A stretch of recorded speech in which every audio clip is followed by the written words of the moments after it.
Let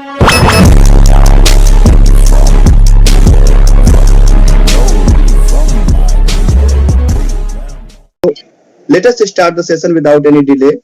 And I would request Professor Ashok Das to, address the questions of students which they are, really waiting for. So, most welcome, sir. Thank you, Dheeraj. Thank you. Can you see me? Yes, we can see you, sir. Okay. So, without, any, yeah. No.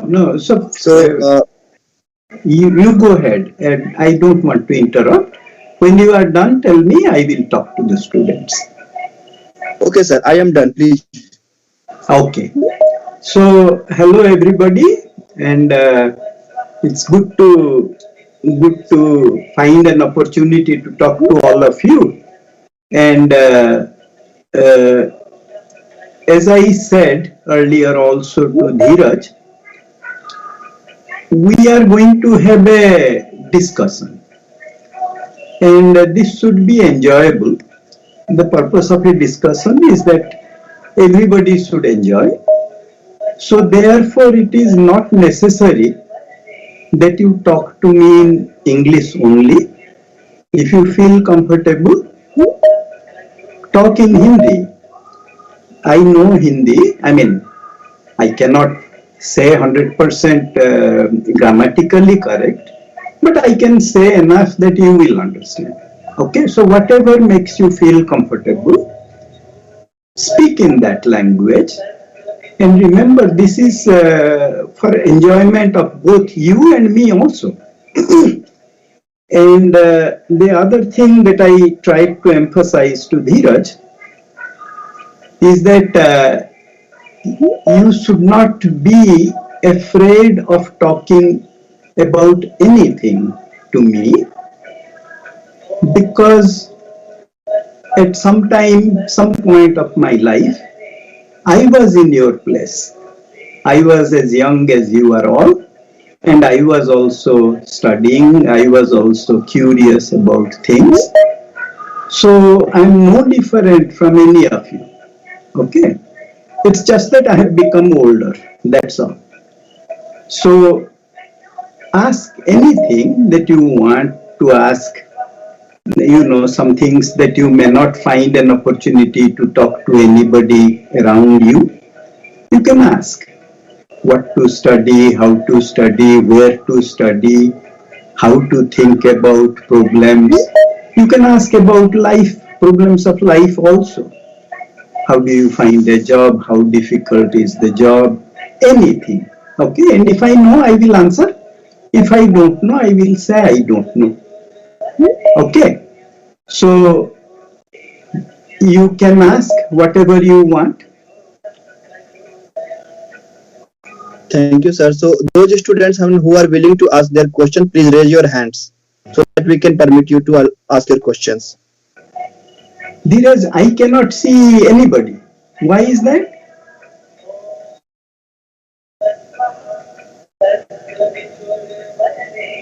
Okay, Chaitanya sir, so sir is saying that, sir is not able to see anybody. Why it is so? Now I see somebody. Yeah. Actually, someone need to turn on that camera, na, sir. So we cannot turn that our cell phone, and we need to ask students to turn on the camera if they want to show themselves. Okay, those students, So those students, who are asking this question, please, turn on your cameras as well. So the first question we take from Ayushi. Ayushi, you can ask your question.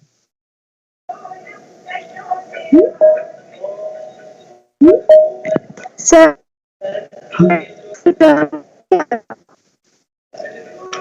Hello. Sir, have I to turn on my camera? Yeah, you can turn on. Oh, I have to turn on something? Is it? Camera is It is not compulsory. It is not compulsory. It is mandatory to turn on your camera. So, doesn't matter. If you don't want, you don't do. Okay, but you can ask your question. Ayushi, please go on. Yeah, you Like, don't I have. have to ask how do I start my preparations for UPSC because I have not started it yet. Mhm. Yes, sir. So I want to, how do I begin that? How, with what coachings and what notes should I begin that? You will prepare for UPSC for what kind of jobs? Meaning IAS, IPS, Sir, or? yes, and currently I'm pursuing BSc and first year.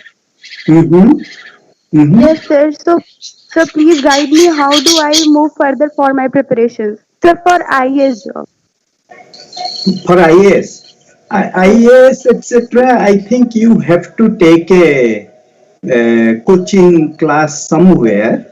They Yes, sir. normally say either Delhi or Chennai. They have very good Yes, coaching, sir. from what I know. So you have to get enrolled in one of these things because they prepare you for IAS, IPS, etc. Whatever you are, Sir, whatever. I wanted to know, should I join it in the second year or in third year and after pursuing my BSc? I think it would be better if you do it after BSc. Sometimes students do after MSc also, because Yes, sir. the level of and then you have to also know various other areas, not just physics, but Yes, in sir. so you have to know economics, political science, a Yes, lot sir. of. That I wanted to know about the basics. That how do I begin that because I have not started it yet. Okay, I so want to start, but I'm not actually getting the direction that how to begin that. so there are coaching centers in Chennai, very good coaching centers in Yes, Chennai and in yes, Delhi. There are yes, all over India also, but from what I know, these are the two places where they take a lot of care, and they have been doing it. So their students are getting the IAS, IPS jobs. So they have figured out how to coach, and you should go online and search for these coaching centers in these two cities, and talk to some friends who may have taken in any of these coaching centers, and then plan, then enroll. When you are ready, then you enroll, yes, but not now, sir. not What now. I'm doing now,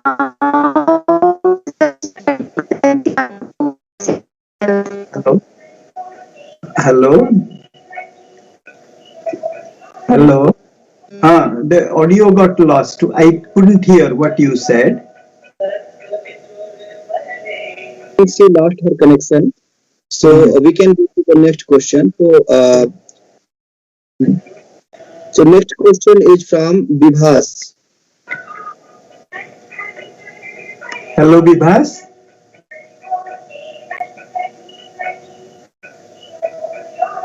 Hello.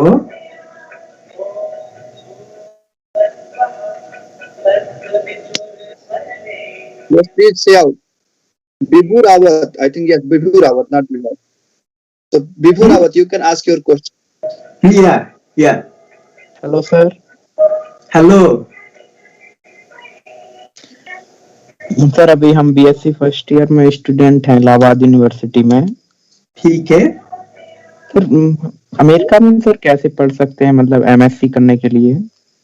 America में या America में MSc के लिए आना possible नहीं है, क्योंकि एक तो वहाँ के बीएससी और यहाँ के बीएससी ये अलग होती है, और दूसरी बात है कि तुमको फेलोशिप नहीं मिलेगा एमएससी में, और पैसा तो बहुत लगेगा, तो उसके लिए आना ठीक नहीं है। नॉर्मली लोग पीएचडी के लिए ही आते हैं, क्योंकि Yes, sir. पीएचडी में फेलोशिप मिलती है, तो उसके सहारे तुम यहाँ रह सकते हो मतलब तुम्हारा सारे खर्चा वगैरह हो सकता है। पर एमएससी लेवल में ऐसे कोई फेलोशिप या स्कॉलरशिप नहीं है। तो Yes, sir. एमएससी लेवल में आने का मत सोचना। Yes, sir. अगर आओगे तो कोशिश करो कि बीएससी एमएससी में जैसे बहुत अच्छा करोगे एग्जाम में, और फिर अप्लाई करना पीएचडी के लिए। यहाँ तो बहुत सारे यूनिवर्सिटी हैं, तो तुम वेब में जाके सर्च करके, उनका भी कुछ टेस्ट रिक्वायरमेंट्स होते हैं, जैसे जीआरई टेस्ट हुआ या test of English as a foreign language, तो वो सब भी तुमको देना पड़ेगा। और बेस्ड ऑन ये सबके परफॉर्मेंस और तुम्हारे जो टीचर्स हैं वो कैसे रिकमेंडेशन लेटर्स देते हैं, ये सबके ऊपर डिपेंड करके फिर सिलेक्शन होती है। यहाँ हर यूनिवर्सिटी में एक कमिटी होती है, और वो कमिटी सारे एप्लीकेशंस के थ्रू जाती है, और एप्लीकेशंस तो सारे देशों से आती है। तो उनके उन सब कैंडिडेट्स के बीच में कंपटीशन टाइप की होती है एप्लीकेशन में, फिर सिलेक्शन होती है। एक बार सिलेक्शन हो जाए तो स्कॉलरशिप ऑफर कर देते हैं, फिर आ सकते हो। ऐसे ही शुरू करना पड़ता है। तो अभी तो फिलहाल तुम ध्यान दो, पूरी ध्यान दो कि कैसे तुम फिजिक्स ढंग से सीखोगे, ताकि एग्जाम्स में अच्छे करोगे, फिर वो तुमको आगे बढ़ा लेगा अपने आप। ठीक है? Yes, sir. सर फिजिक्स में सर थर्मोडायनेमिक्स को कैसे कंसंट्रेशन करें, थर्मोडायनेमिक्स पे? थर्मोडायनामिक्स तो दो तरीके के होते हैं, एक तो क्लासिकल होती है और एक क्वांटम मैकेनिकल भी होती है। तो क्या तुम पढ़ना चाहते हो, क्या तुम जानना चाहते हो, उसके ऊपर डिपेंड करता है। ये क्लासिकल थर्मोडायनामिक्स तो बहुत पुराना सब्जेक्ट है, तो बहुत सारे किताबें होंगे और वो तुम लाइब्रेरी से पढ़ सकते हो। और जब क्वांटम सिस्टम में चले जाते हो तो वो क्वांटम स्टैटिस्टिकल मैकेनिक्स हो जाती है, तो भी लाइब्रेरी में मिल जाएगी किताबें।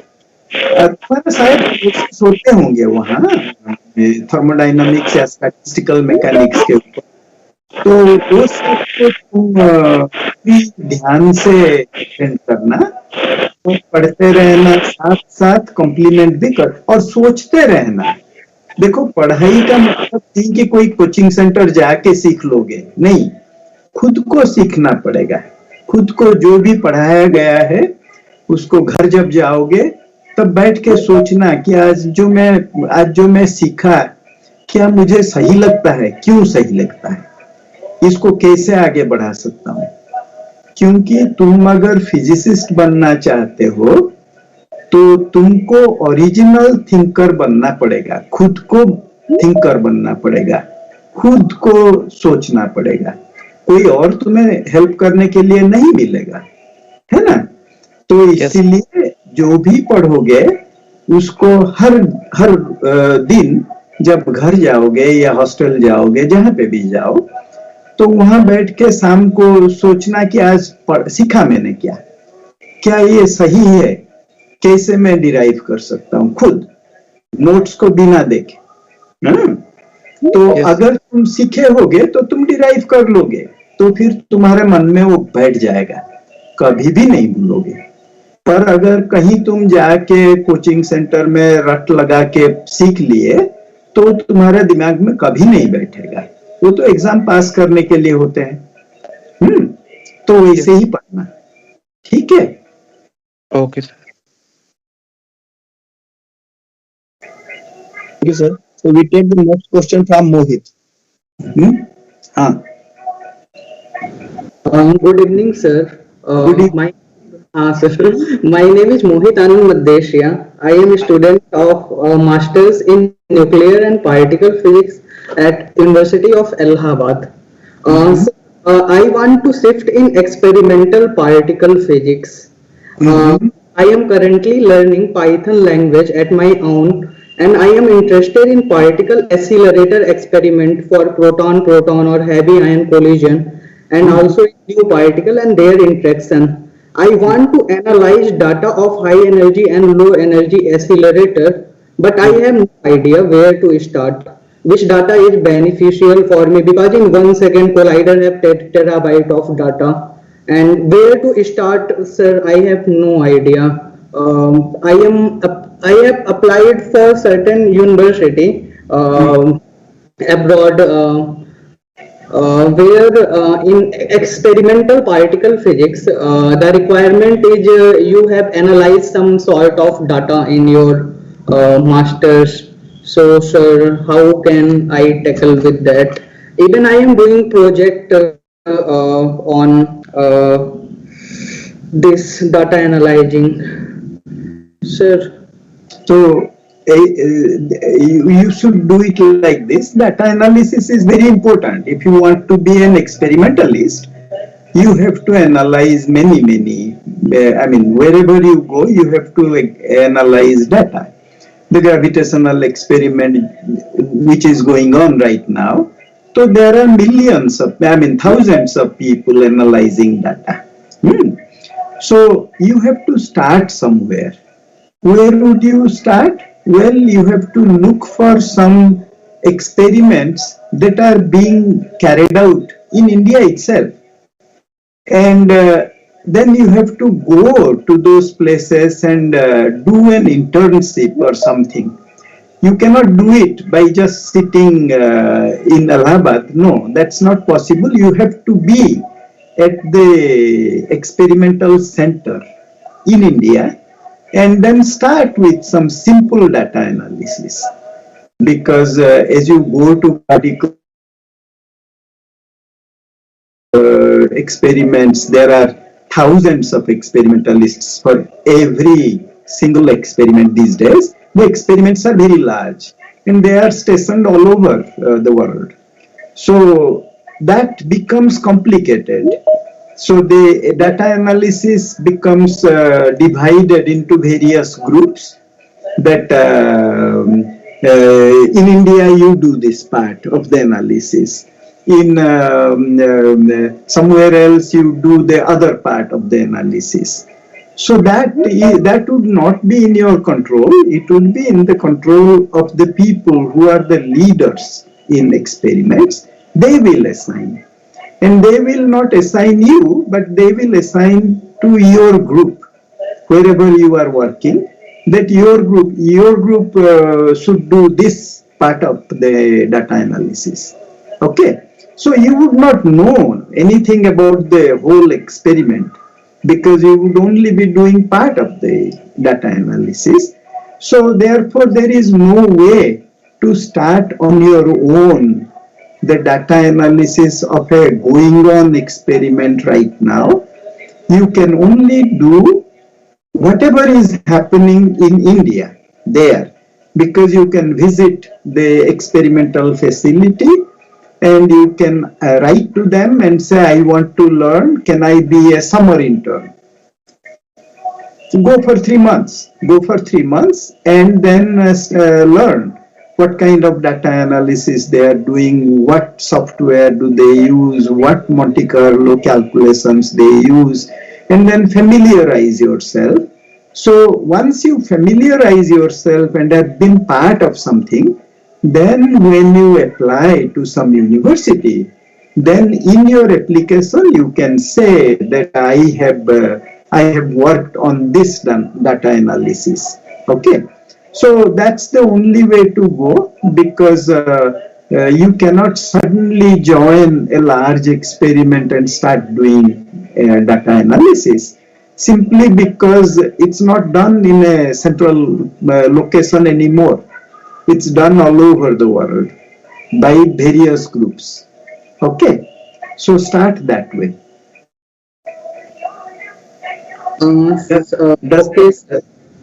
Does that help? Yes, sir. This is helpful. Even I write to some professor that work on data analysis for summer internship. Sir, I have one more question. So what is the significance of harmonic or inverted harmonic oscillator in string theory? Well, the harmonic oscillator is a fundamental system. It doesn't matter where you are working. Suppose you take an interacting particle, right? Well, if you switch off the interaction, then it is a harmonic oscillator. If there is no harmonic oscillator is something without any interaction, right? So it's just a 1/2 mx dot square minus 1/2 m omega square x square, that is the Lagrangian. So there is anything that's higher than quadratic in the variable is non-harmonic, and that involves interaction. So therefore, any theory you build will be based on something where there is an equation that you can solve, and that would be the harmonic oscillator. And then you can add interactions between oscillators, between particles, and you can calculate the effect of the interaction only perturbatively. Because once there are interactions, you cannot solve the equation exactly anymore. I mean, there are some particular cases where you can, but in general you cannot. So therefore, harmonic oscillator is the fundamental system upon which one builds any interacting theory by adding interactions step by step. Okay, so that is the significance of harmonic oscillator, that it is the most fundamental free system that you can solve and build a quantum theory based on that. Okay. And the difference between harmonic oscillator and inverted harmonic oscillator is that harmonic oscillator has a bound motion. It's a small oscillations. But inverted harmonic oscillator doesn't have a small oscillation. If you take something from the top of a hill and let it go down, it is not going to come back. It will fall down. So that's like an inverted harmonic oscillator. So that's not useful for our quantum mechanical theories. It is useful in classical theory, but not in quantum theories. Okay. Thank you, sir. So now we take the next question from entropy named person. I don't know what is name. Entropy. So you Yes, can ask. yes, sir. Yes, sir. Hello, sir. Hello. Very grateful. Yes, sir. Very grateful that I can interact with you. Sir, my question is that from the very beginning, means from 11th, 12th class itself, I was not very interested in the experimental physics, or I should say that the physics lab classes. And when I joined the college too, it was like the same scenario again. It was like more like a necessity to pass the experimental classes. So when I'll have to do the masters, I will be again in that same place. So how can I make myself genuinely interested in those lab classes? Because the lab classes I fear the most. Well, you are not alone. I was also very afraid of lab classes. Okay. But I went through, my interest was not in experiments, although I did all the experiments very carefully and very well. In fact, all the other students used to come and ask me. But to me, that was a requirement that I have to fulfill. So don't take it personally if you don't like. There is nothing wrong if you don't like experiments, because you like theory much more. So there is nothing wrong. An experimentalist doesn't like theory. So he or she has the reverse problem, right? And for you, there is only lab course. But imagine an experimental student has 10 different courses to fulfill, and he has to go through that, right? So don't be discouraged by that. It's something that you have to do. And then you once you have done that, then you can branch away to your whatever subject interests you without any. But having a background in experimental physics is not a bad thing, because the theoretical physics gives you everything on pen and paper, right?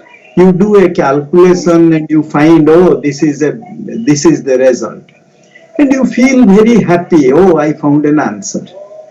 But an experimental result gives you a direct feeling that, oh, okay, so this is how a harmonic oscillator works, right? And so it gives you a feeling. It gives you you can, of course, these days experiments are very complicated, so you do not see anything. A machine see and send you the data. So it's a different story, and you do simulations and you write computer programs. So in some sense, they also don't feel the experiment, but it is a branch that is necessary to understand physical phenomena. Why? The reason is that we don't know what are the fundamental laws of nature. So we make postulates, we make theories. We say, well, maybe this is the law which governs the dynamics of our universe or the dynamics of the particles. But how do we know that? Just because somebody said, we cannot take it for granted. We have to verify that, yes, that is the law, right? I mean, Newton gave his law. Well, we cannot take it for granted simply because Newton gave it, right? Galileo said that if you drop two objects from some height, they take the same time in reaching the ground. Well, it seems very unreasonable, because something is heavy, something is light, and how can they take the fall is described by the same equation? No, I think then you do the experiment. You do the experiment and see, yes, exactly, that's what happens. Then you believe that, okay, the theory is right. Sometimes you do an experiment and you find that the experiment doesn't see what the theory says. Then you say that, well, this theory cannot be right. There must be some different version. There must be some modification. And this way, then the theorists also start thinking that why does it work? What modification can be done? And so they improve the theory a little bit based on the experimental input. And that modified theory then is experimented. And if it works, then you say, okay, this is the correct theory. And so both theory and experiment, both are necessary if we want to understand the laws of nature. I think for your last session, one of the questions that Dheeraj had sent me and I read is somebody was asking why is the universe isotropic and unique, right? Somebody was asking. You see, we don't know. We don't know many things about the start of the beginning of the universe. So this is all governed by the Big Bang. We believe that in the beginning of the universe, there was a big explosion, and then everything expanded from there.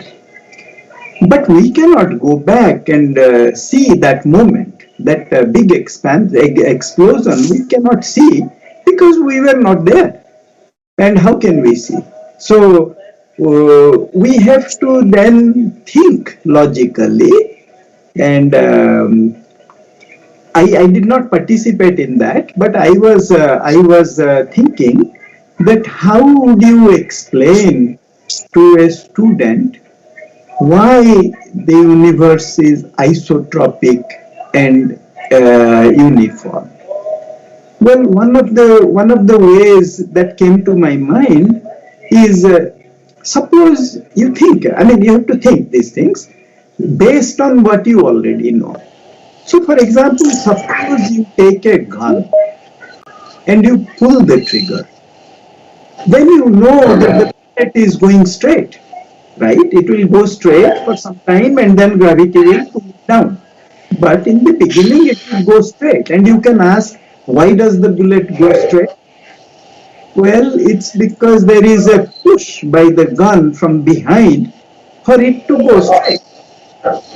A gun, when you fire, it doesn't go uniformly isotropical. It goes in a direction. The other is you take a bomb, spherical bomb, and take it underground and explode it. If it is a spherical bomb, uniform, well, then it would explode uniformly, spherically. So it would push out the waters in all directions in the same way. And so the waves that would happen will be spherical waves. Not like the gun, which would go in a straight line. This would all go in all directions and would be isotropic and uniform. So therefore, you can conclude that we can't see the Big Bang. We don't know anything about the Big Bang.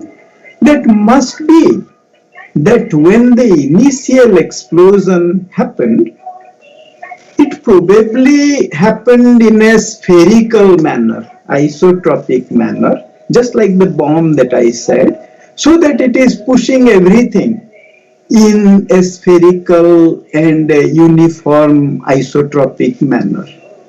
So we have to conclude this because we cannot see.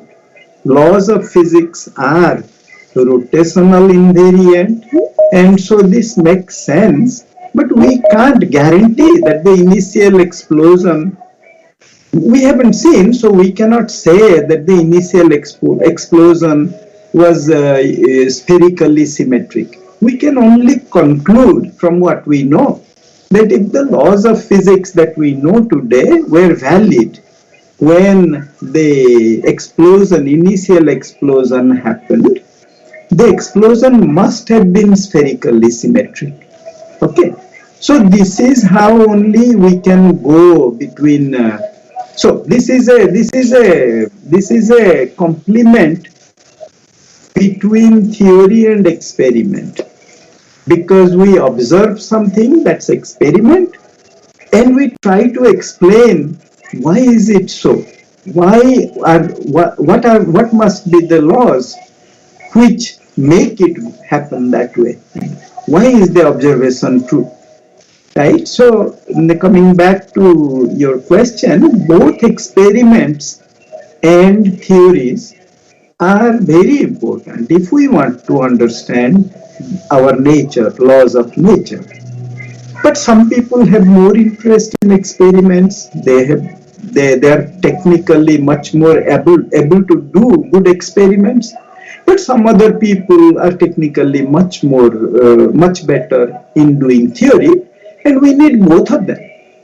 But both of them have to know that the theorist has to know a little bit of the experiments, and the experimentalist has to know a little bit of the theory. So don't feel bad that you have to do these requirements of experiments. That's okay. That's okay. I also probably grumbled like you when I was younger that why do I have to do this? I do not regret it. In fact, I am happy that, right? Yes, sir. Sir, can I ask one more question? Sure. Sir, so if a person is interested in doing research in physics, then he and she must have to do their PhD. So what is PhD in physics is all about if a person is more interested in theoretical physics, especially in astrophysics? Well, to do PhD in astrophysics, well, again, you just like there are physics departments, universities have physics departments. So similarly, universities have astronomy department, and there they actually teach astrophysics. Somebody had asked, I am interested in space physics, how do I study? There are some universities where there are space physics programs also. And in fact, if you want to do space physics, you have to have a basic knowledge of gravitation and astronomy. So that at least you must do in MSc somewhat. And then you can go to any of these universities or institutes where they have astrophysics program or space physics program. For example, you have Kalpakam, right? You have in Kerala, you have all these institutes that send rockets and so on and so forth. So they must have a space physics program. Okay, so you have to search that which places, if within India, if you are looking for, then you have to search where they have these programs, and then you should try to contact them in the sense that try to go for a month or two during summer and see how it is. Is it something that you are thinking of, or talk to the people there while you are there, that I am interested in this kind of physics, so which is a better place to go, and this way you can find out more information. But you have to start with your astronomy courses, gravitation courses in the MSc level already. Okay. Okay, so thank you, sir. You are welcome.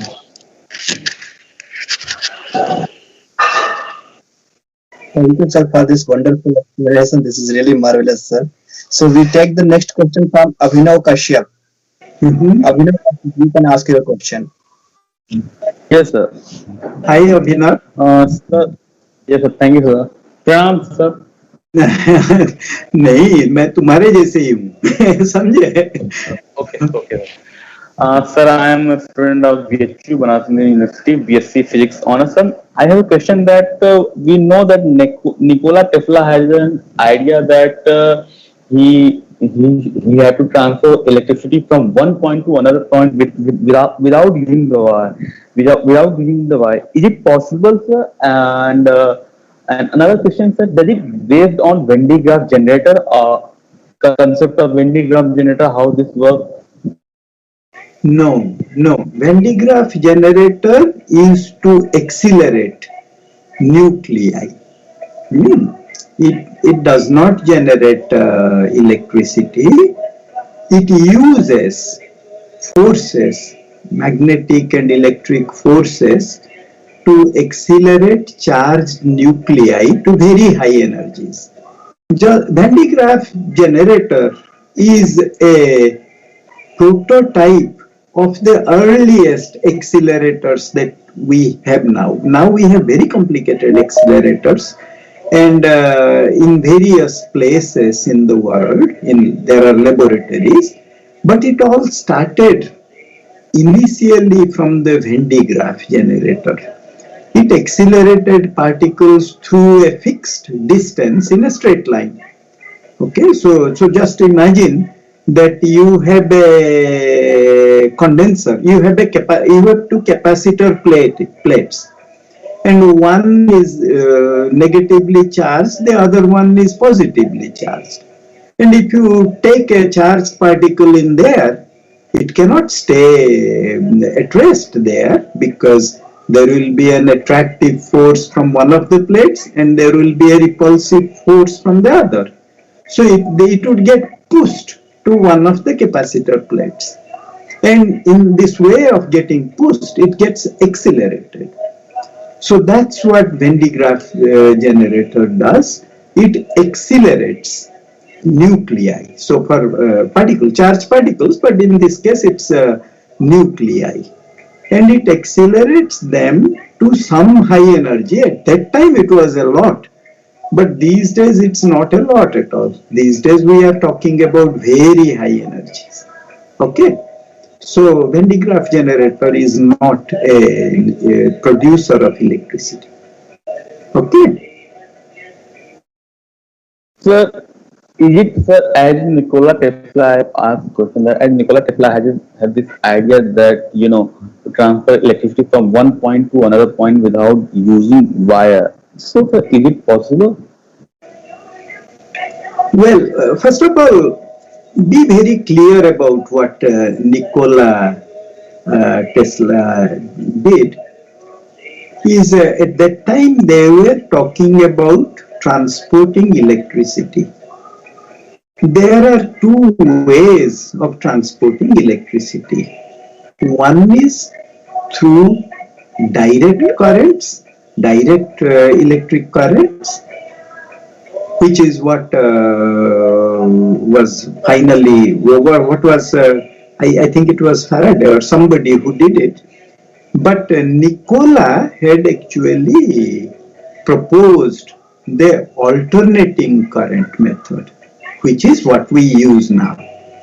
Direct current is rarely used, but alternating current is what we use, alternating voltage, alternating current, and that was Nikola's idea, but the credit of transportation of electricity went to the other person who was pushing the direct electricity, DC currents, because he was much more powerful and well known.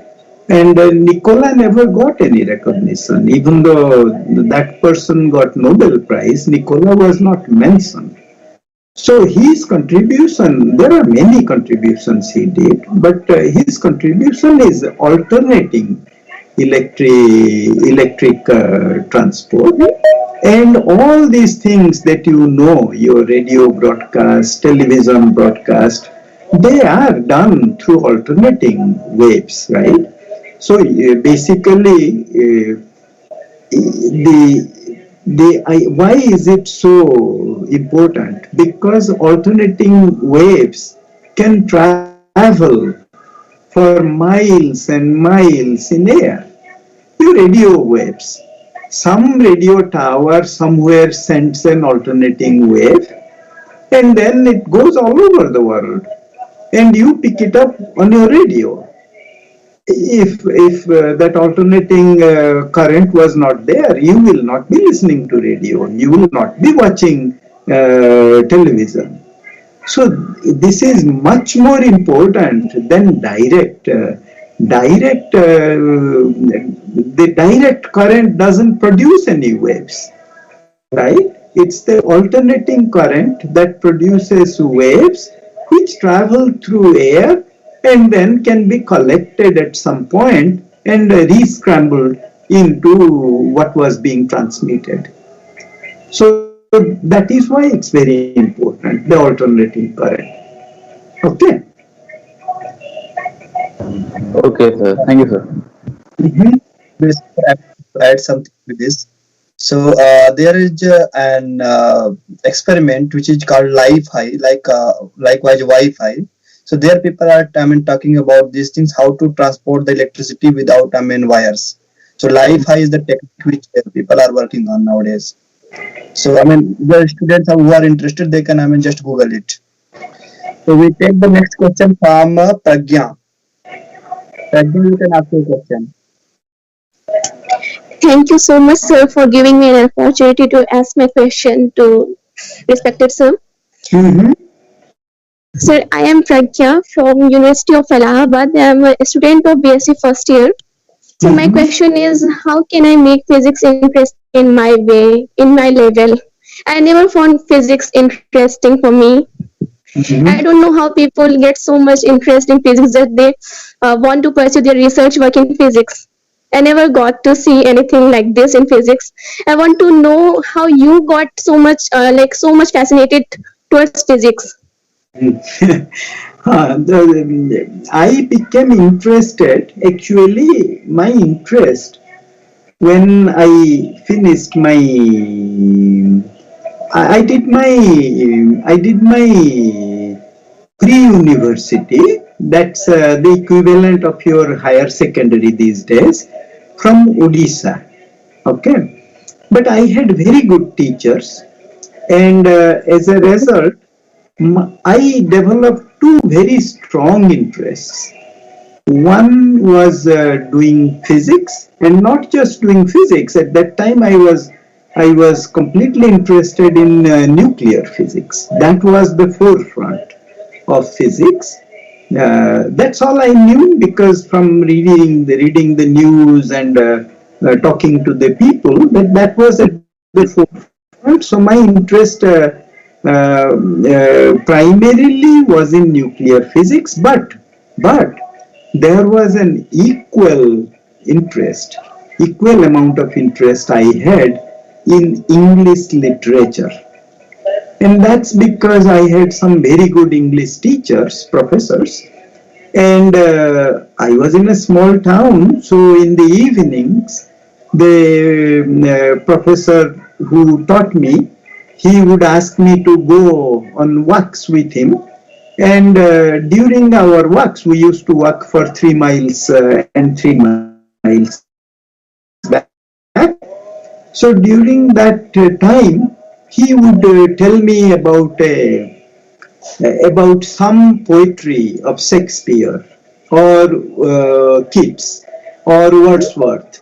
So these walks I had every day. I used to go on walks, and I would hear one more poetry. I would know about one more English author. And I was fascinated by the style of the writing and the way they expressed their feelings. So I had two interests, in fact. I had two interests. One was in nuclear physics, or the other one was English literature. So then after higher secondary or pre-university, I joined Delhi University for my BSc and then MSc. And so there, that was fully concentrated physics course. We had all 5 years, semesters in every year, and so 10 semesters of physics. And that actually gave the grounding, complete grounding. So coming back, so that's how I got interested in physics. But coming back to your question, that you get interested in a subject only after you have been exposed sufficiently to it. So for me, for example, if you want to do physics, it is essential that you have the required mathematical grounding. I mean, in the first year, you would only need calculus to understand something. But as you go along, then you would see that calculus is nothing. That's just the stepping stone, the first stone. You have to know other things. You have to know Lysander polynomials. You have to know Hermite polynomials and all these things. And when we were taught those things in the BSc level in Delhi University, I had no idea why are we being taught this. So that was a defect of our education, that when they taught the mathematical foundations that we need, they never explained where is the application. And that we saw when we went to, say, for example, quantum mechanics. You solve rotational invariant problems, the Lysander polynomials came. You go to hydrogen atom, the Hermite polynomials came. And so all those things then actually we understood much later. The courses were not that coordinated. So what I would say is that don't worry about how to get completely interested in physics from day one. No, this is the time for you to prepare yourself for physics. In what sense? Now you are learning some basic laws of physics. And you go back, I mean, they taught something in the class, then you go back to your home or to your room in the hostel, and in the evening after dinner and after talking to your friends, you lie down in the bed and close your eyes and ask, what did I learn today? What physically, not some equation, but physically, what does that mean? Whatever they told me today, could I have thought about that if I were starting that thing? So think about it, that suppose you were the originator of that theory. Suppose you proposed Newton's law. It would be under your name. So suppose you were doing that. How would you have proposed? What would have guided you to propose this law? Think about this already at this time, because if you go into physics at some point, you will be the creator of some physics. But to be a creator, you first have to be an original thinker, not what they taught or not what you read in a book. It does, I mean, that exists. So you cannot create anything original. No, to create something original, you put yourself in the position and say, suppose I were a physics person and I were proposing some law. How would I do it? From what I learned today in the class, say for example, Newton's law, how could I have seen that? And challenge yourself, and challenge always. You are competing not with anybody, just with yourself. And if you keep doing it, then you would soon feel that, well, I am physics. I love physics. Okay. But you don't, I mean, not everybody has to love physics. People should love biology, people should love chemistry, because that's the only way science can move forward. But if you want to do physics at some point, already in the first year of BSc, keep challenging yourself the way I said. Okay, sir. So I got it. The things that I concluded from your speech is that first I need to get exposed to the things that physics does to us. Like the magic of physics, we can only explore if we make ourselves open enough to that. Then only we can see the magic. First, we have to explore. And as everyone says, and I have always heard that if you don't love physics, then that's not your fault, that's the fault of your teacher. Is that true? Because you also said that. Because the teachers, the education system we are currently in, they don't expose us to the applications. They always they teach us the calculations, the equations, the mathematical things, not the things that we will learn in daily life.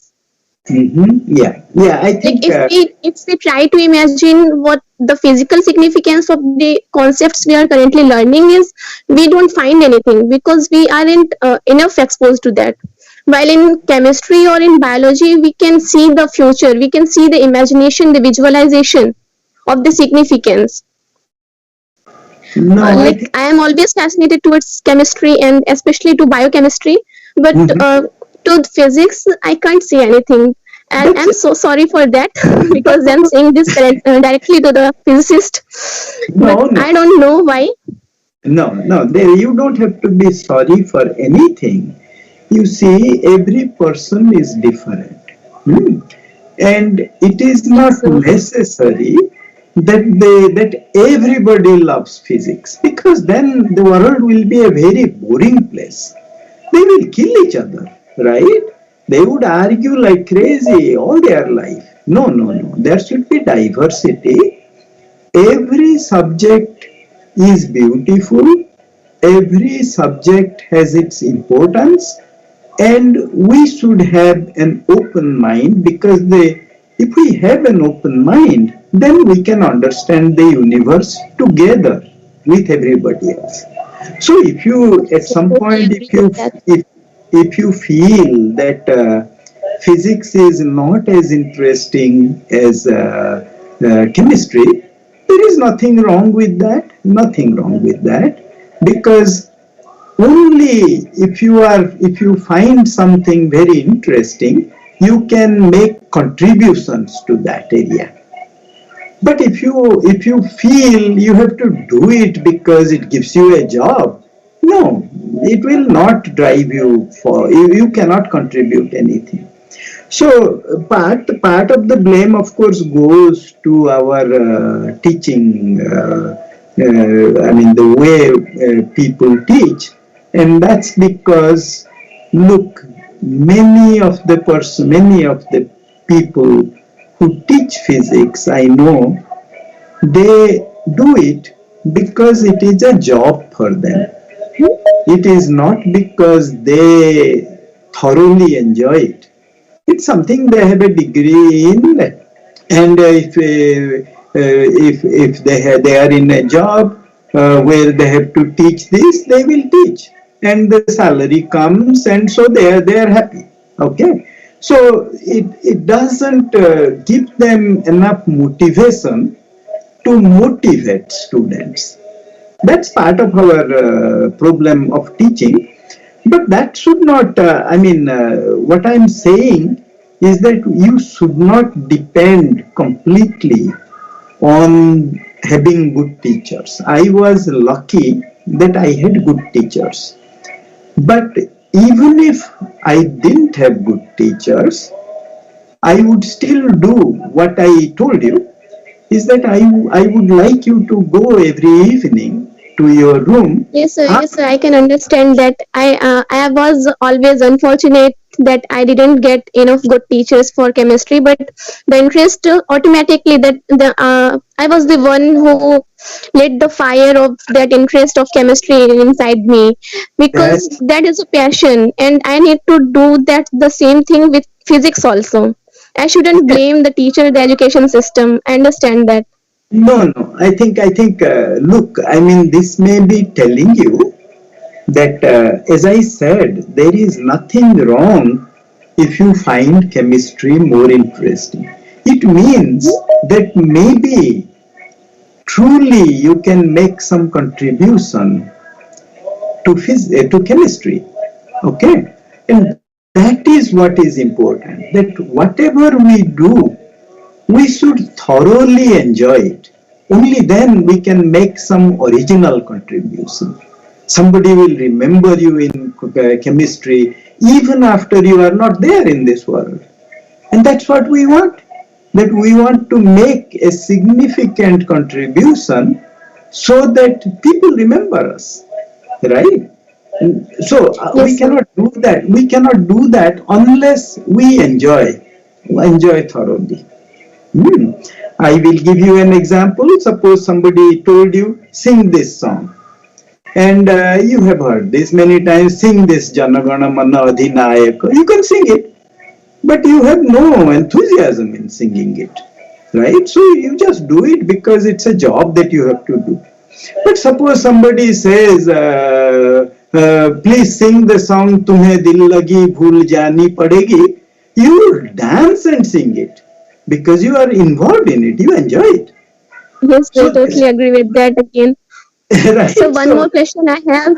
Yeah. So that's related to something where quantum chemistry or quantum physics. I don't know what that's exactly, but the question is concerned with the spin quantum number. Why do we take spin quantum number as half only, plus minus half? Why don't we take as +1 or -1, +2, -2? Well, a spin quantum number, spin can take values half, spin can take values 0, half, 1, 3 halves, 2, and so on and so forth. There is no restriction that it would be half only, plus or minus half, but it can be any of these things. But different particles have different spin.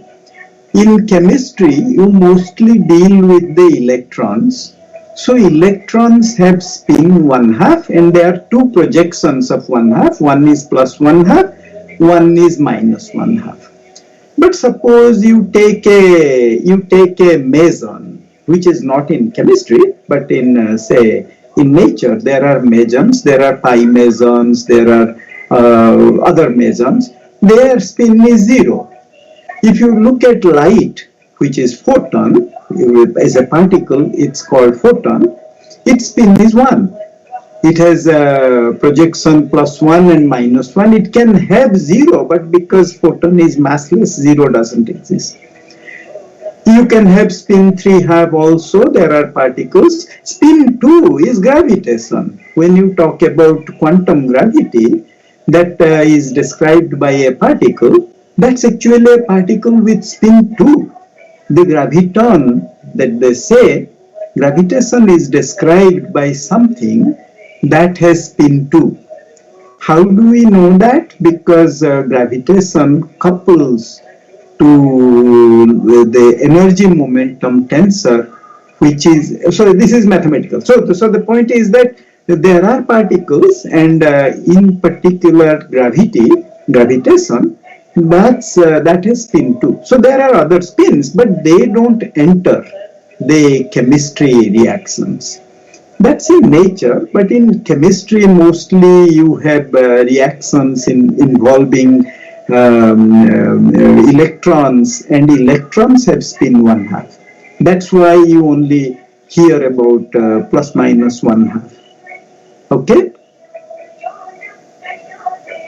Okay, sir. Thank you so much. No, you are welcome. So because we are running out of time, so we take the questions of the students very sharply. So the next question comes from Shilpi Srivastava. So Shilpi Srivastava, you can ask your question. Good evening, sir. Am I audible? Yes, Silpi, I can hear you. Sir, we have always studied physics and studied the nature with the help of mathematics. I mean, mathematics is the tool how we can interact and how can we understand this interaction. Could you think of any other way if it wasn't maths? How could we have understood physics or nature if it wasn't calculus or anything else? Yeah, I mean, it is not mathematics is the language of physics. It's the way you can describe it, but it's not physics. So physics is you see phenomena in nature, and so that's what you see is physics. But you want to understand why is it happening that way. Okay, so that understanding of the phenomena in nature leads to the branch physics. It leads to the branch astronomy, gravitation also, but physics does not deal directly with gravitation. So it is actually the anything that does not involve gravitation is deeply involved in physics. Now, physics meaning you actually so let's take Newton's law, for example, Newton's equation. So Newton observed, actually he postulated, but later people observed, he postulated that when something is moving, unless you disturb it in some way, it actually keeps moving at the same speed. Or he postulated that if something is moving and then you give it a push at some point, you apply a force, then it changes. It doesn't go in the same way as it used to go, but it changes its direction, and maybe the speed with which it was going. Okay. So if we want to understand this, then we have to know what is, how to describe something that's moving at the same speed or in the same direction. Okay, so velocity or the speed. So something is moving with a constant speed or with a constant velocity, then we have to understand how do we describe it? Well, a particle, we know that a particle only has a coordinate. It's at some point, at some time. But what's velocity? Well, then you have to think, what is velocity? Well, if a particle is going from one point to another, well, it must be that there is a certain speed with which it is going between the two. And what does that mean? That means it had a coordinate x1 initially, it had a coordinate x2 after some time, right? So the velocity must be the difference in the two coordinates divided by the time it takes. That's the average speed. But suppose the time was very small, then what does that mean? Well, then that average, finding the average and taking the dividing by the time is becomes complicated. So you see, then you think about rate of change of motion. That when something is moving, then if it is not moving at a constant speed, then there is a rate of change of motion. A rate of change of motion means rate of change of coordinates with time.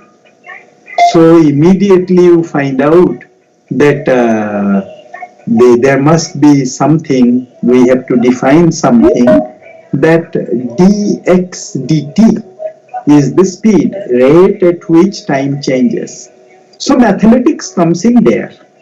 You already have observed and you have physically explained what's happening, but to make it precise, to make it precise, you actually need mathematics.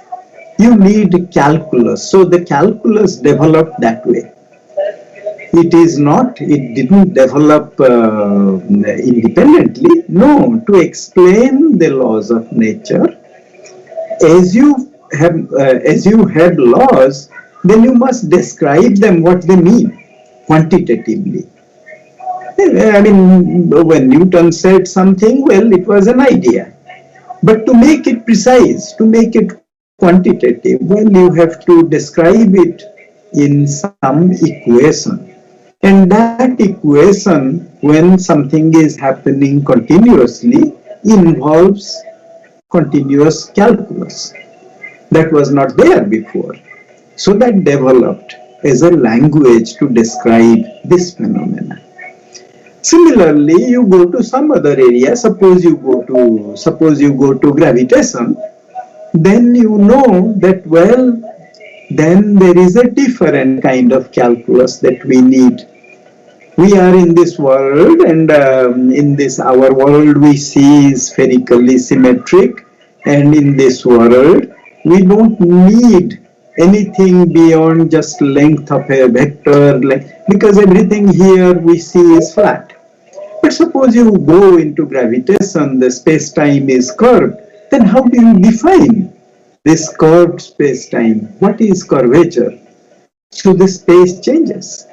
And you have to describe, you have to find a way of describing this space that we cannot see anymore, but we can do experiments to find the effects of curvature. Well, then there is a different calculus there. So there is vector calculus, there is tensor calculus, there are all kinds of things. So all of these then develop to describe the physical phenomena that takes place. So mathematics is not physics, it's a description, it's a language of physics. And when you learn this language, then you can make what you are saying more precise. Okay? Yes, I was thinking in ancient time, what approach did astronomers took while explaining? They just predicted, or they had some solid proof? No, I think they looked with their, at that time they didn't have very powerful telescopes, but they would look through telescopes, or in fact, the point is that the Kepler's laws, etc., they looked at we know that in April the sun must be very near us because it becomes warm, right? So we knew that, I mean, they knew that planets must be going around the sun because at sometimes it becomes very warm and at sometimes it's not so warm, right? So this kind of observations they knew, and they had some small, not very powerful telescopes through which they can look at the stars and see that yes, there are actually stars also moving. So from there, they predicted many things. So Kepler's law is still valid. Of course, it changes a little bit with the introduction of curvature, but to the leading order, it's still valid. And so that is how they observed. They didn't have any powerful instruments or anything, so for example, when Galileo said that gravity acts equally on this speed of acceleration in under gravity is the same for every object. Well, they started dropping different objects from the Leaning Tower of Pisa and observing at what time they reached the ground, and from there, by the time Newton's laws were there, so they calculated and saw how much time they took and what is the acceleration due to gravity, and it was the same for each particle. So yes, I mean there were simpler experiments, but the things they were looking for were not that complex because we just started asking about nature at that time. Now we are asking questions about what happens when the distance between particles is 10 to the minus 13 centimeters. So we are probing deeper and deeper and deeper. So we need more complicated experiments, more complicated machines, but life was not that complicated in the beginning. Okay, so it keeps changing. Physics keeps changing, science keeps changing at every instant of time, at every age. So what you see as physics now was probably very different from what I knew as physics when I was a student. Physics has evolved a lot. Okay. Okay, sir. Thank you so much. Oh, yeah.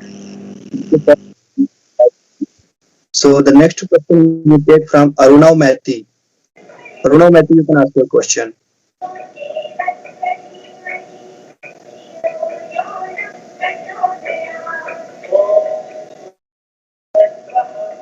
Arunav Mathi.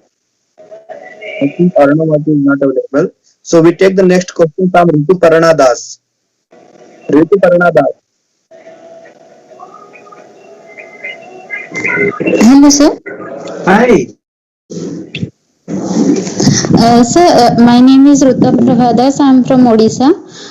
Sir, since we know that this pandemic has closed our doors to university and everything has been operated in online, we are lacking practical knowledge. So my question is, thinking about research with less technical knowledge, is it possible, sir? Well, I mean, so it depends on at what level you are in. Okay. So, for example, it has affected all over the world. That's true. And many universities are closed. That's also true.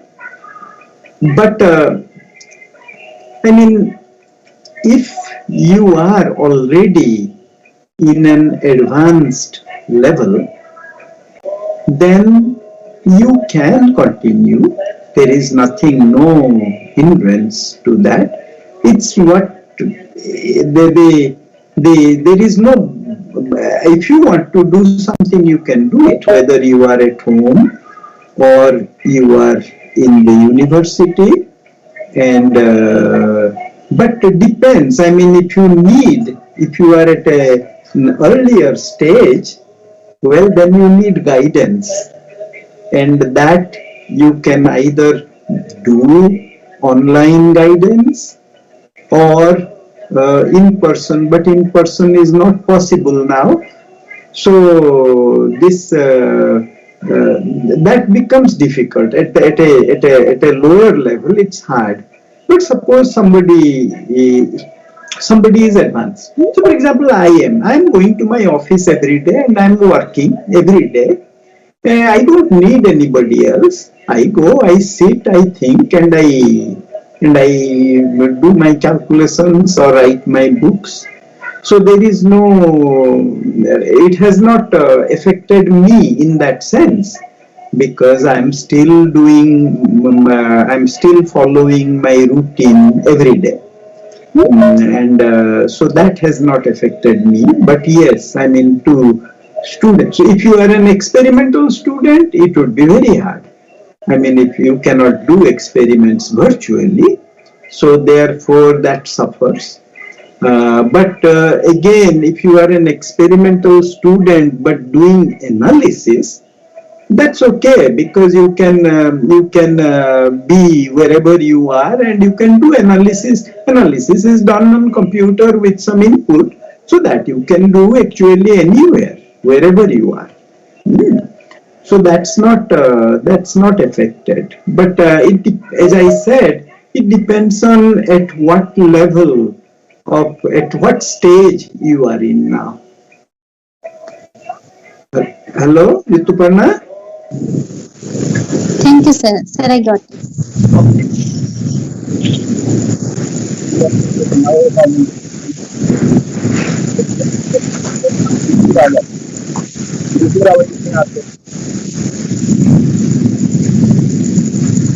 Hello?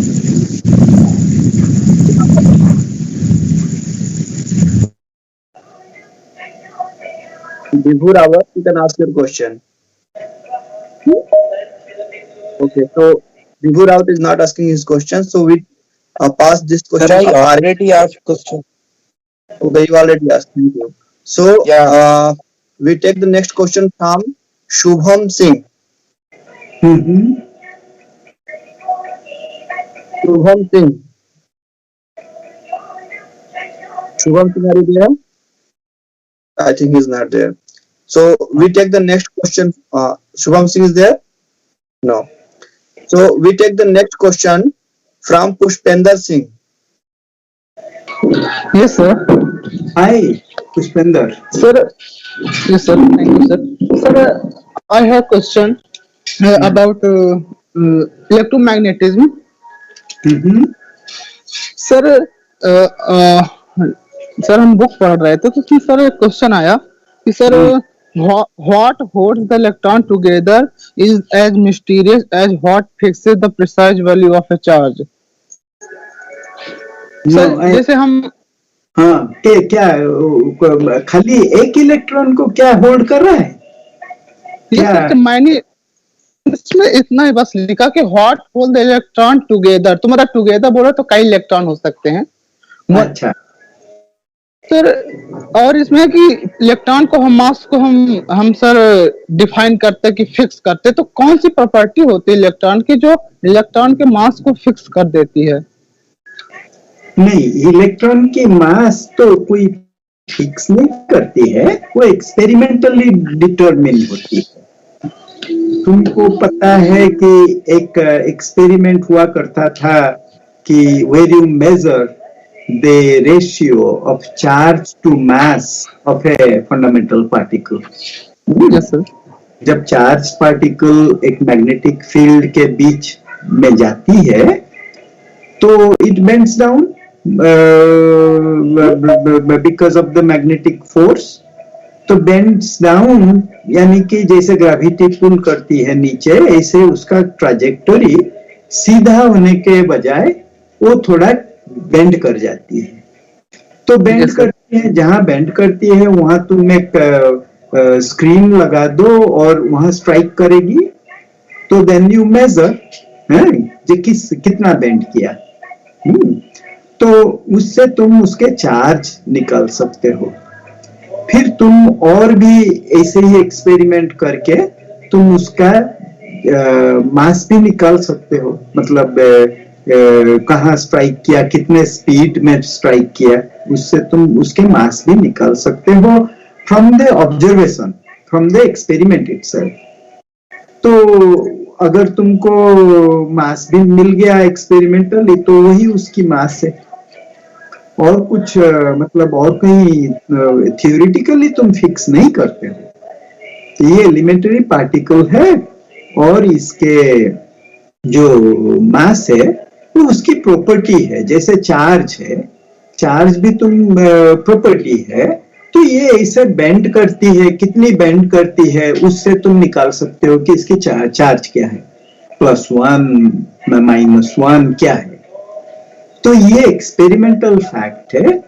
और फिर और sophisticated experiment में जाओगे कि तुम एक electron और positron को साथ में मतलब वो अगर दोनों कोलाइड कर गए तो वो तो डिस्ट्रॉय हो जाएंगे, चार्ज तो नहीं रहेगा।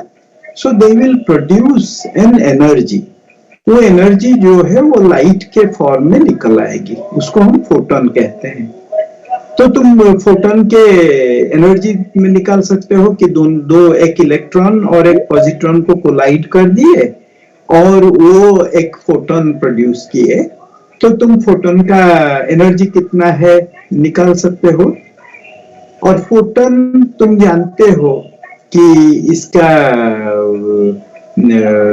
तो कोई मास नहीं होता है, पर वो एनर्जी जो है तो आया कहां से, कि ये जो दो इलेक्ट्रॉन पॉजिट्रॉन थे उनका जो एनर्जी था, कंजर्वेशन ऑफ एनर्जी से वो फोटोन का ही हो गया होगा। तो उससे तुम बैकवर्ड कैलकुलेट करके देख सकते, तुमको मालूम है कितने स्पीड में इलेक्ट्रॉन और पॉजिट्रॉन जा रहे थे, तो तुम बैकवर्ड कैलकुलेशन करके निकाल सकते हो मास क्या है। तो ये कोई थियोरिटिकली प्रिस्क्राइब्ड वैल्यू नहीं है, ये तुम्हारा एक्सपेरिमेंटली ऑब्जर्व जो भी मासेस फंडामेंटल पार्टिकल्स का कहा जाता है वो सब एक्सपेरिमेंटली डिटरमिन्ड। ये नहीं कि तुम बाजार गए और 1 किलो की बैंगन ले आए, नहीं, वो तो तराजू में रखता है, कह देता है कि 1 किलो हो गया, नहीं, ऐसे नहीं होता है। यहाँ तुम मेजर करते हो कि कितना मास क्या है, ठीक है। Yes sir. सर हाँ, जब हम चार्ज ऑन प्रोटॉन पढ़ते हैं और चार्ज ऑन इलेक्ट्रॉन दोनों के सेम होते हैं, तो इसमें सर एक एक्सपेरिमेंट डिफाइन किया था एलजी किंग्स का, तो सर वो थोड़ा डाउटफुल है इस पर कि एलजी किंग ने डिफाइन किया था एक्सपेरिमेंट, हाइड्रोजन गैस को एक सर चैम्बर में हम भर देते हैं उसको और पूरे गैस को निकाल देते हैं कि उसमें जो आयन है वो बस ना निकलने पाए हाइड्रोजन गैस के। तो उसके बाद उन्होंने ये डिफाइन किया था कि charge on proton how it differ from charge on electron. नहीं, चार्ज ऑन प्रोटॉन तो is the same as charge on electron, खाली साइन अलग होती है।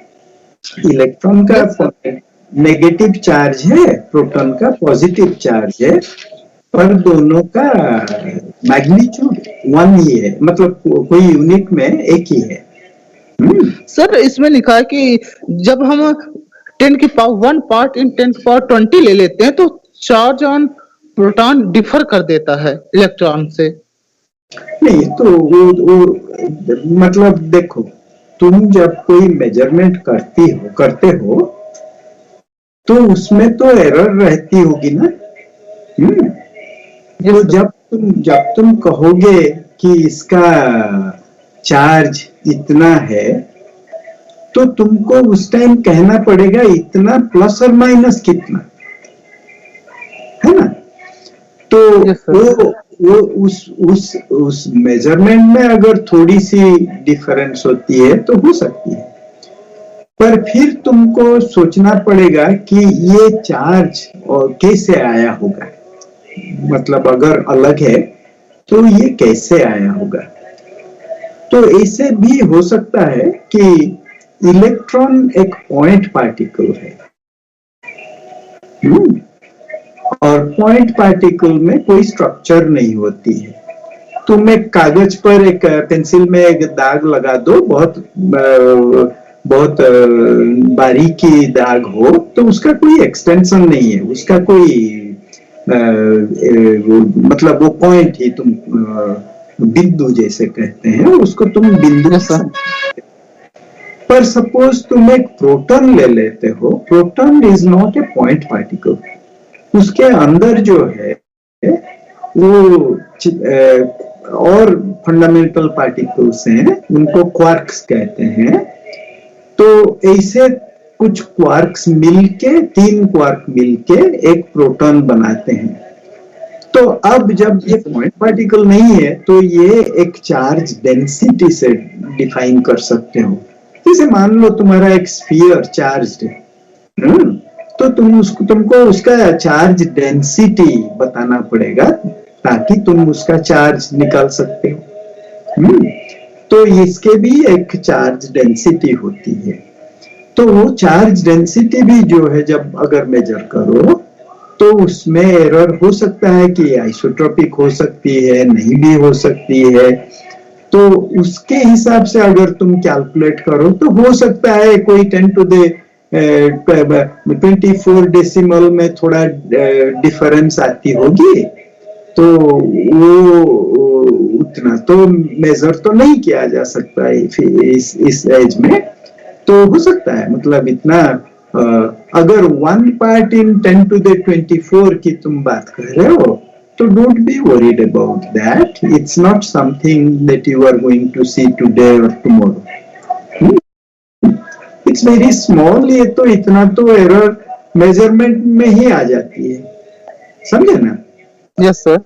सर तो एक और क्वेश्चन था सर, हम फील्ड 0 होने का हम फिजिकल सिग्निफिकेंस कैसे हम डिफाइन कर सकते हैं?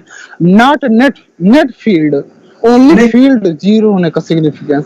नहीं, मैं सुन नहीं पाया, क्या बोले तुमने? सर जैसे हम ग्रेविटेशनल फील्ड या इलेक्ट्रिक फील्ड, मैग्नेटिक फील्ड हम पढ़ते हैं, तो उसको ओनली फील्ड 0 होने का सिग्निफिकेंस क्या होता है? नॉट नेट इलेक्ट्रिक फील्ड या मैग्नेटिक फील्ड नहीं होता, हम पूछ रहे हैं ओनली फील्ड 0 होने का क्या सिग्निफिकेंस होता है? तो सपोज तुम्हारा एक चार्ज पार्टिकल है, तो चार्ज पार्टिकल है तो उसके स्टैटिक है, तो उसका एक कूलम फील्ड होती है, charge coulomb field, potential field, electric field होती है।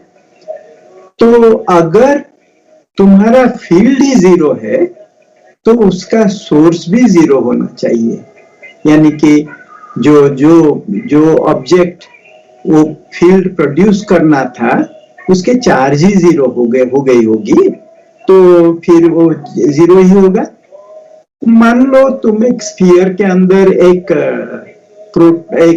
पॉजिटिव चार्ज और एक नेगेटिव चार्ज इक्वल मैग्नीट्यूड की रख दिए, और स्फीयर से बहुत दूर चले गए, तो तुम उसका इलेक्ट्रिक फील्ड तो 0 ही तुमको आएगा ना। मोनोपोल इलेक्ट्रिक फील्ड 0 ही आएगा, क्योंकि मोनोपोल इलेक्ट्रिक फील्ड जो है वो depends directly on the total charge of that object. If the total charge is 0 then the field is 0। But अगर तुम बहुत दूर चले गए हो और ये दोनों चार्ज अगर एक दूसरे के ऊपर नहीं है, सेपरेटेड थोड़ा है, तो मोनोपोल फील्ड तो 0 हो जाएगा, पर डाइपोल फील्ड 0 नहीं होगा। क्योंकि दूर ये एक डायरेक्शन में डाइपोल फील्ड प्रोड्यूस करेगा और पॉजिटिव चार्ज दूसरे डायरेक्शन में, वो एग्जैक्टली कैंसिल नहीं हो सकते। तो जब फील्ड जीरो कह रहे हो तो कौन सी फील्ड? मोनोपोल फील्ड, तो फिर चार्ज ही जीरो होगा। सर एनी फील्ड की बात कर रहे हैं, कोई भी फील्ड हो, है? कोई भी फील्ड हो सकती है सर, कोई भी फील्ड, ग्रेविटेशनल भी हो सकती है। हाँ, जब कोई भी फील्ड जीरो होती है तो उसका सोर्स जो है वो जीरो होना चाहिए। तो charge is the source for electric field, so if the electric field is zero then the charge must be zero। और तुम जब कहते हो कि नेट फोर्स इज जीरो, इसका भी माने वही है कि यानी कि जहां जिस सिस्टम को तुम देख रहे हो उसका net electric charge must be zero. Source तो चार्ज ही है ना, अगर चार्ज जीरो है तो कुछ प्रोड्यूस कैसे करेगा, समझे? Okay sir. सर एक और क्वेश्चन था सर, जो हम न्यूक्लियर फिजिक्स, क्वांटम फिजिक्स में बहुत ज्यादा इंटरेस्टेड हैं, उसके लिए सर आप बता सकते हैं, जैसे हम बीएससी सेकेंड ईयर कर रहे हैं अभी, तो एमएससी में पीएचडी करने के लिए इस पर क्या करना? इसरो या हमें एरोनॉटिक्स में भी सर ज्यादा इंटरेस्ट है, तो उसमें हम नासा या इसरो में जाने के लिए हम क्या करें? नहीं, नासा और इसरो में जाने से पहले तुम अपना पढ़ाई ध्यान देके कंप्लीट करो। तुम तो अभी बीएससी सेकेंड ईयर बोल रहे हो ना? बीएससी सेकेंड ईयर बोल रहे हो? नहीं, बीएससी सेकेंड ईयर बहुत जल्दी है। अब तुम कम से कम एमएससी तो करो और फिर फिजिक्स सारे ब्रांचेस में तुम्हारा, जैसे खासकर स्पेस फिजिक्स या एस्ट्रोनॉमी वगैरह में ज्यादातर ध्यान देके पढ़ो, और फिर उसके बाद तुम अप्लाई कर सकते हो जहां वो भेजते हैं, मतलब इस नासा, इसरो वगैरह वो रिक्वायर करते हैं पर्सन्स विथ टेक्निकल एबिलिटीज, तो उनको तुमको ढूंढना पड़ेगा कि उनका क्या रिक्वायरमेंट्स है, उसका कैसे तुम पढ़ते पढ़ते फुलफिल भी कर सकते हो, ये देखना।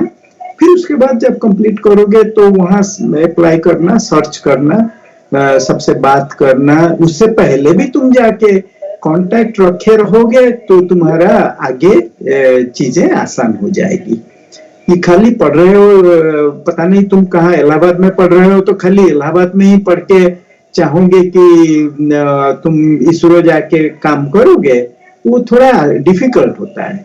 तुमको समर में जाना पड़ेगा, हर समर में या कभी जाके कि मैं जरा इंटर्नशिप करूं या मैं आऊं बात करने, ऐसे बात कांटेक्ट रखते रहोगे तो वो लोग तुमको गाइड कर देंगे। अच्छा, तुम ये भी करो, इस साल ये कर लो या अगले साल ये कर लो, तो उस गाइडेंस के हिसाब से तुमको जाना पड़ेगा। ठीक है? Okay sir, thank you sir. So we are already running out of time, but still I am getting so many questions from the students. So I request only one single question from Harsh. So Harsh, make it very precise. Don't ask the second question because it is lunch time in USA and sir is really very angry. He is speaking for 1.5 hours continuously. So give him time, okay? Give him some rest. Okay. So okay, sir. Can you hear me, sir? Yes, Harsh. Yes, first of all, I'm really lucky to talk to you. I thought I will not get my chance. Sir, I came here with another question, but listening to your conversations with other students, I just one question erupts from my mind. You were talking with a girl related to Big Bang. So you said while Big Bang, when the singularity exploded, when the singularity exploded, maybe in a trillionth of second, the halo formed. We consider it as a symmetrical sphere. No, we don't know anything about that explosion. So, We but we don't. consider it as a symmetrical sphere. We can. I mean, from the observations, I was telling that if you, since the universe is expanding in a uniform and isotropic manner, since our space-time is uniform and isotropic, so Yes. we can only extrapolate it and say that whatever created the universe, the Hmm. force, the bang, must have been symmetric and isotropic. Otherwise, there will be some variations, but we don't see it. So, our observation allows you to think in that direction. But we can never verify this because we cannot go back to the initial time. Yeah. Hmm. Yes, and so just single question. Pardon me for that. I'm right now I'm not in a college, but I'm really interested and I'm very fascinated about quantum world and also about the cosmic world, and I don't want to leave either of that. So what should I do? You are interested in quantum world and cosmic And world. in cosmic world, yeah. Yeah. So at some point, right now, you are very young. So your interest is broad. Hmm. You hear something that fascinates you, and you think that okay, I want to do this or something.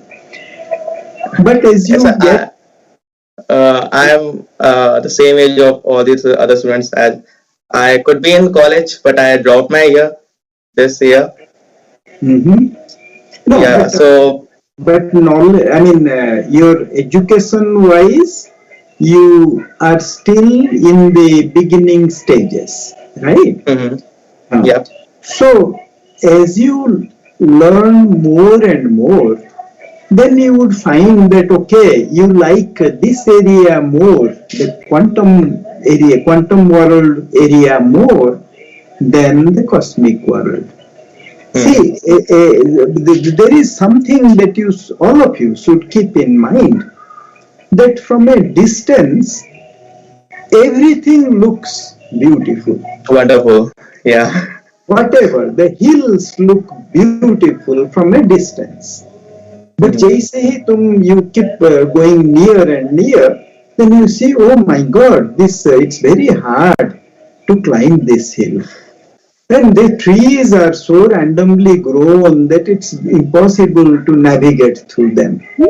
Okay, so your interest then changes as you become more and more exposed, as you come closer to a subject. So I think you should keep that in mind. Keep both your interests open, but study with full intensity, both of them right now, and then you would see that your inner self will tell you that okay, I like this one much more than I like that one. Slowly, not overnight. This will not happen that you are sleeping tonight and you will wake up tomorrow morning saying that no, I want to do this. No, it will gradually happen. As you become more and more exposed to the different areas, different techniques, so you may find that well, this description of the quantum world maybe is too complicated for me. Or as you learn more and more about cosmic world, then you can maybe feel that oh my God, the space, time are all same. How can I understand that? Or the calculus is different. Maybe your interest would be a little bit different at that time. So you have to keep exploring, and then your inner self. Yes, sorry, sir. I'm partially inclined to the cosmic world because few months back, last year, I just took participation in the International Astronomy and Astrophysics competition and got a pretty good rank on that. So I will ask you, what should I do? What colleges or what should I pursue in this field, in the cosmic, Well, in the cosmic region? you have to know the basics of gravitation. You have to know the basics of cosmological evolution. So all of these things would be taught to you if you go in that direction in a systematic manner. You know, many times you don't really have a choice. There are courses offered in a particular sequence, and you have to take them in that sequence. But as I told somebody else, every evening you have to go back home and ask, what did I learn today? How can I recreate that? You have to keep questioning yourself. Nobody else can answer for you. Okay? Yeah. So, Yeah. Thank you, sir. Okay. Have a great day. You too. So many Thank you, sir. commented the judges. They are ready to come in 1.5 hours, and it was really, very highly impressed. And it's too late, so I'm really sorry for that. Such much time in USA. No, that's okay. The students are very much interested in their questions. Are very. Thank you, sir, for this. I take this privilege to thank you, sir, on behalf of the students and on the behalf of the organizing committee and my behalf. It was a wonderful session indeed, and I am sure that students been benefited a lot by interacting with you, sir. I hope this interaction inspires the students to realize their dreams and to inspire them to read physics, as so many students are asking questions about how can I get interested about physics, and you nicely describe them, and they said very beautiful. It is also a good education for me also, and maybe one day some of this little one will be speaking with the other younger ones, as you bestowed, sir. This is a great heritage of Guru Shishya tradition, and we will continue this. Thank you, sir. Thank you. I wish you all good luck. Hello, sir. Hello. Hello. Hello. Yeah, sorry to interrupt you, sir. Sir, I'm waiting from past 1 hour. Can I have just a last single question for you? Okay. If possible. Okay, thank you so much, sir. Thank you so much, sir. Sir, my question is that there are various dimensions in the universe, right? And we believe that God is somewhere in the different dimension where the time and all other factors won't really not influential. So my question is to that: if human is born to develop some machine or instrument, so to go from one dimension to another dimension, if we want to cover the whole galaxies of our universe, what is the basic things on which we have to work to go from one dimension to another dimension, and how string theory is useful in that one? No, I think you have to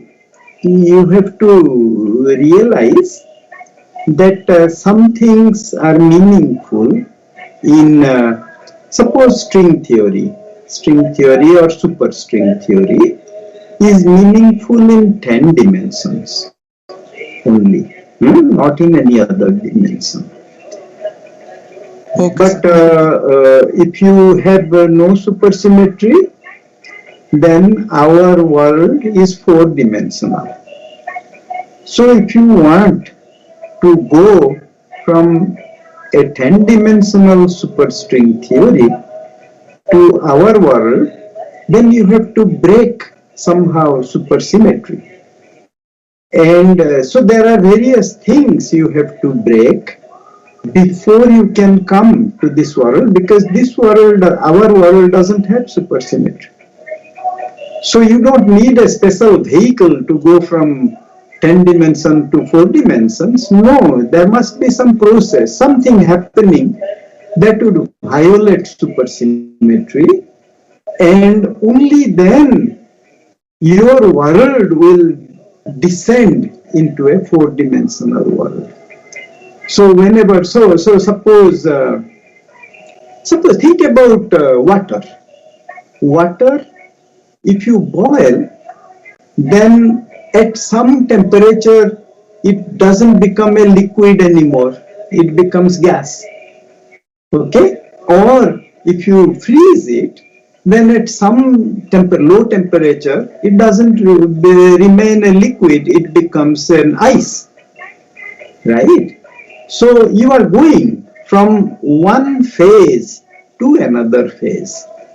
For that, in the case of water going into ice, well, there was a phase transition where you gave out some heat. Or in the other case, in the water to vapor, you actually had to give a lot of heat so that it can become vapor. You don't need a vehicle or anything, spacecraft or anything to go from one to the other.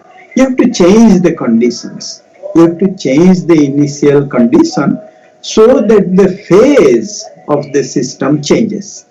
So that's all you can do. And you don't go literally from a 10 dimension to a 4 dimension. No, you break first the symmetry and then you break the number of dimensions by various processes. Only then you come back to this world. Okay. Okay, so thank you so much. So I want to add one more point that the UFOs, that the unidentified objects, many videos are comes that when our fighter jets chase the UFO, they just get to flip together by the 90-degree angle. I'm asking to you as you are a specialist in super gravity. So they get flipped together 90-degree angle, and our general life vehicles, what have to do? We have to just slow down the speed and tilt down at the angle. So I read a book and it is shown that UFO are able to do that thing because they are developing an anti-gravitational field around them. So how it is possible they get just turned down by 90 degree without decreasing their speed in the space? I don't know these things and it is very speculative. So let me not comment on this. I don't want to say anything wrong to you all. You are all young. And my only advice would be, don't get attracted by things that are not based on strong foundations. Read them, keep it in the back of your mind. Don't go deeply into any of these things until something is well established. You are young. So every little thing that would science fiction kind of thing, you would find attractive, but it would only hamper your scientific inquest. For the time being, read these things like you used to read detective novels when you were little kids, so that it is there somewhere, and when you become more and more advanced in physics, then maybe someday you would think, what were they saying? And then you can worry about it. Not now. Now is the time to put your foot on strong foundings. Okay? Okay, sir. Because I read about the stealth bombers, they are able to do that part in present days also. That's why I asked. Okay, thank you. No, don't think more. Okay, thank you, sir. Thank you, sir. Thank you, Himanshu, and thank you, sir, for your patience. I understand the students are sprawling with so many questions. So, students, please don't worry that we will hold such kind of sessions again, and you can ask questions again to him. Now, he's here for more than 1.5 hours. So, thank you, sir, very much for this. And I would like to take this pleasure to thank the students from various universities, nationwide colleges who participated this beautiful interactive session. And I wish you all a great future ahead. And with these words, I request your permission, sir, to wind up this session, as it is very late and it is also our dinner time, maybe your lunch time there. So thank you, sir. Look, it's your dinner time. You will go and eat some nice fulkas with some sabjis, I don't have full kasi here, so so go and enjoy whatever you are going to eat, and I wish you all very good luck, and I hope that the time was well spent for you. Okay, thank you. Thank you, sir. Thanks. Bye bye.